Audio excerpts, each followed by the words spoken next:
deadlift warm-ups. 3 things I'm going for are simple, specific, and not super time consuming. And I know there are some nerds that want to argue that you don't need a super specific warm-up for any lift, but those are the kind of people who think a 1,200 pound total is heavy. And when I'm talking about specificity in terms of a warm-up, I'm not talking about making it look like the lift. What I'm talking about is trying to prime the specific sensations that I need to have during the lift I'm going to be training that day. And for that not super time consuming aspect, gonna get the stopwatch out on the iPhone to make sure that we're getting this done quick enough.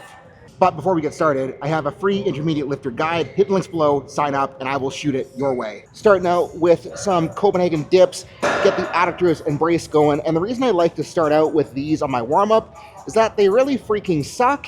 And if I can start with something that really freaking sucks, it makes the rest of the day feel less sucky. And when I'm running these, goal is to make the brace nice and solid, drop into some adductor length, contract, pull with adductors back up.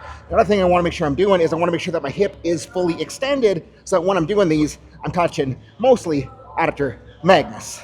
And I am going to run 2 sets of Copenhagen planks, but between the sets of Copenhagen planks, running what is called an active bear plank where my knees are just off the floor, then I'm actively pulling with my lats, abs, and hip flexors to prime more of that brace sensation. With both the Cope dips and those bear planks, all I'm really doing is just trying to hold on the planks until I get a mild amount of fatigue, just doing reps on the copes until I get a mild amount of fatigue. We're running out of shit to talk about with these at this point, so just gonna finish out the set here.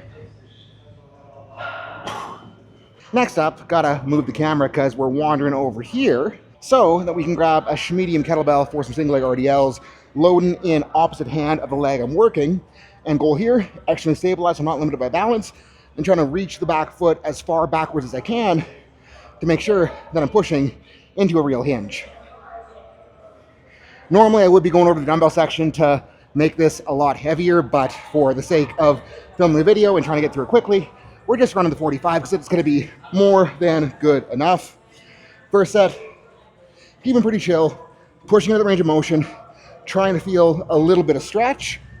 And then when we move on to the second set, gonna start putting a little snap into the motion, really making sure that I'm catching glutes hard and priming myself for that hard hip extension.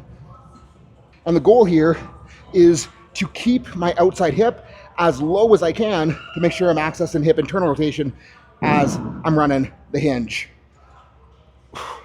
Just about 4 minutes on the clock at this point, so we're making good time, but last I'm gonna run before I get on the deadlift bar is some split squats with a knee travel and hip extension type intent. I'm not super flexible, so like it doesn't look like I'm getting that much range, but I'm making sure that I'm pushing myself towards that end range, trying to use my hip flexor to pull myself out of the bottom, and that's gonna get the hip flexors ready. It's gonna get the knee ready on the front leg, and let me get a little bit of ankle range going too. And you'll notice that my heel is coming up with these, but I'm trying to drive my heel down the whole way. That way I'm getting a little bit of an active ankle stretch as I'm going. And time for righty. And like the goal is just to kind of ease into that range. Again, trying to start slow. As we're feeling more solid, we'll get a little bit more pop in, make it a little bit more dynamic without losing that push in the hip extension stretch on the backside. But yeah, this is all I run for deadlift warm up.